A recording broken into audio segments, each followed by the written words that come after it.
के सामने समर संघ के 10 स्वर्णिम नियम जो गोल्डन रूल हैं उनके आधार पर समाज को जोड़ने के बारे में अपने विचार रख रहा हूँ। साथियों, संघ का पहला नियम है केवल समर। यह हमें याद दिलाता है कि हमारी पहचान समर ही है। जब हमारी पहचान एक होगी तब हमारा समाज भी एक होगा। संघ का दूसरा नियम है चंदा कभी नहीं।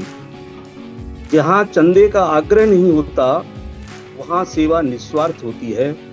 इससे विश्वास बढ़ता है और समाज में पारदर्शिता बनी रहती है।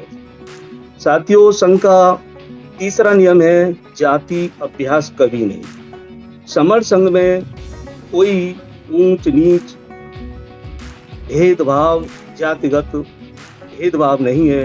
अभी हम सभी समान हैं। यही भावना समाज को जोड़ती है।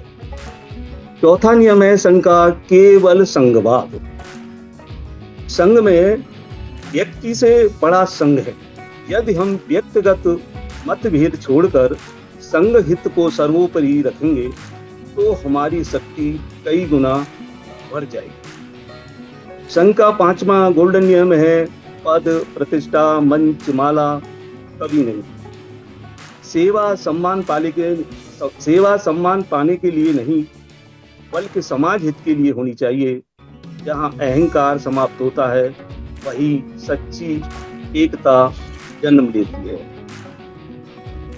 साथियों, संघ का छठा नियम है संघ का पंजीकरण कभी नहीं।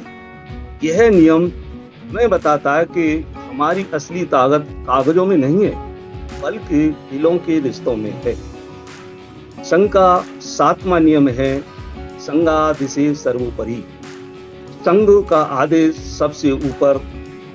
तब सभी हम एक दिशा में चलते हैं, तभी संघ मजबूत होता है। अनुशासन और आज्ञा पालन ही संघ की शक्ति है। संघ के 10 गोल्डन नियमों में 8वां नियम भी बहुत जरूरी है, क्योंकि राजनीति से संगठन पर संगठन बनते चले जा रहे हैं। संघ कभी राजनीति नहीं जाएगा। राजनीति विचारों को बांटती है, लेकिन संघ का उद्देश्य जोड़ना है। इसलिए हमारा ध्यान केवल समाज को जोड़ना है, सेवा और संस्कार की पालन कराना है। संघ का 9वां नियम है संघ घातक की संघ में कभी वापसी नहीं। यह नियम संघ की मर्यादा और अनुशासन की गंभीरता का संदेश देता है। संघ की गरिमा बनाना हम सभी का कर्तव्य है। साथियों, 10वां नियम संघ का जो उपरोक्त नियम जो 9 है उन पर एक कैप लगाती है। उपरोक्त नियम नहीं कभी बदले जाएंगे, नहीं कभी समाप्त होंगे। तो साथियों, यदि हम इन 10 नियमों को केवल सुने ही नहीं बल्कि व्यवहार में उतारें तो हमारे बीच कभी दूरी नहीं आएगी।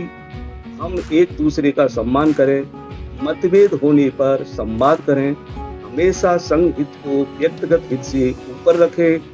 इन्हीं के साथ में अपनी वाणी को विराम देता हूँ।